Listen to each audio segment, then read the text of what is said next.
Il y a des moments où tu regardes ta vie et tu te demandes comment tu en es arrivé là, comment les jours sont devenus des copies les uns des autres, comment tes rêves se sont effacés peu à peu. Derrière des obligations, des regards, des attentes qui n'étaient pas vraiment les tiennes. C'est ce que vivait Adrien. À 20 ans, il voulait changer le monde, il avait des idées plein là. C'était une énergie débordante, mais au fil du temps, il s'est laissé enfermer dans des casillas. Accepter ce qu'on attendait de lui plutôt que ce que son cœur réclamait et sans s'en rendre compte.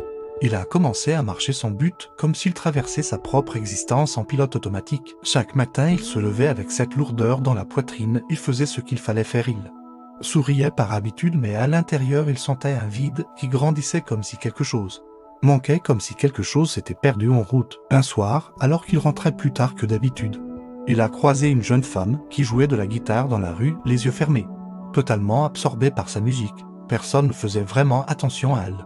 Certains passaient sans un regard, d'autres se pressaient pour rentrer chez eux.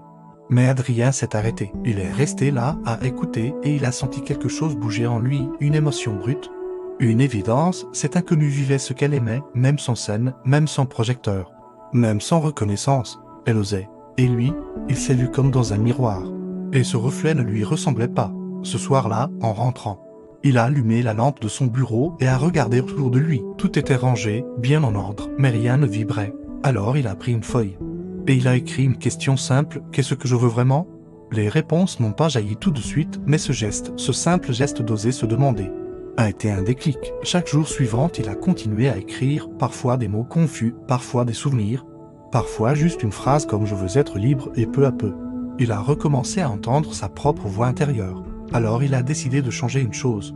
Une seule, pas sa vie entière, pas tout d'un coup, mais juste une chose. Il a repris la photographie, une passion qu'il avait laissée de côté depuis longtemps.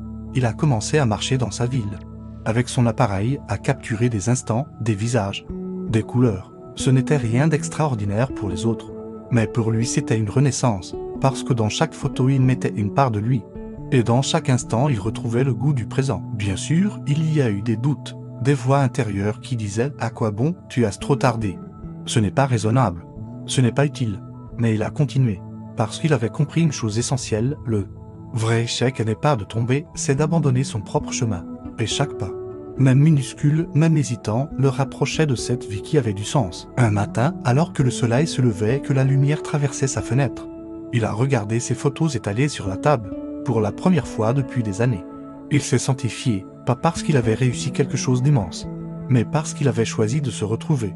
Et cette fierté-là, personne ne pouvait la lui enlever. Et toi, qui écoutes ces mots, tu sais au fond de toi qu'il y a quelque chose que tu as laissé s'endormir. Peut-être un rêve, peut-être une passion, peut-être juste l'envie de vivre autrement. Et tu crois parfois que c'est trop tard, que tu n'as plus la force, que tu n'as pas les moyens. Mais la vérité, c'est que tu n'as pas besoin de tout savoir pour commencer. Tu n'as pas besoin que tout soit parfait. Tu as juste besoin d'un pas, un seul. Et ce pas peut tout changer. La vie ne te donnera jamais le moment parfait.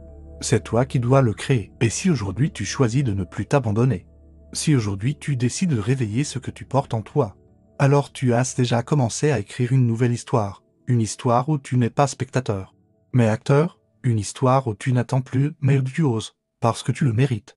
Et parce que ta vie t'appartient.